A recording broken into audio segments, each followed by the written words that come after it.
नमस्कार प्रणाम भैया लोग। हम राइटर धनेधर कन स्वागत करते नहीं रहुआ लोग के अपन यूट्यूब चैनल में। तो हाँ भी आज हम लोग वालों खातिर लेके आयल बनी बहुत ही शानदार देवी गीत मैटर है भैया लोग।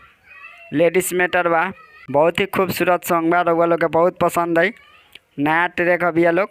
तो हाँ भी एक बात और कहल चाहता नहीं, अगर वह सिंगर बने सिंगर बनना चाहता नहीं तो हमारे चैनल से जुड़ जाई। कैसे कि सिंगर से रिलेटेड वीडियो लेके आते रहे नहीं भैया लोग। गाना कैसे लिखा जाला, गाना में तुकबंदी कैसे मिलावल जाला, डेली नया नया मैटर लेके आते रहे नहीं भैया लोग। तो हमारे चैनल के सब्सक्राइब कर ली और बेल आइकन कॉल करके घंटी के दबा दी। तो चलिए भैया बिना स्किप के वीडियो के स्टार्ट करल जा। तो चलिए भैया लोग के पहले एक नज़र पढ़ के बता दी, बाद में डेमो गा दें भैया लोग। तो चलिए लोग स्टार्ट करल जाओ।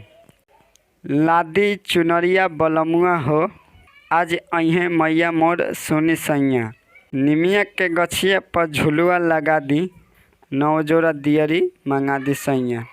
ये दो बार आई भैया लोग। फिर से ए जी पेन्ही के पियरिया दियरिया के, एक बार आई भैया लोग। फिर से सैया जइया कलसा और नरियारवा नवदिन बारम दियरिया के, ये दो बार आई भैया लोग। तो चलिए लोग रहुआ लोग के डेमो गा के सुनाते स्पष्ट हो जाए भैया लोग। तो चलिए लोग स्टार्ट करल जाओ। लादी चुनरिया बलमुआ हो, आज अइहे मैया मोरा सुनी सैया, निमिया के गछिया पर झुलुआ लगा दी, नम जोड़ा दियरी मंगा दी सैया।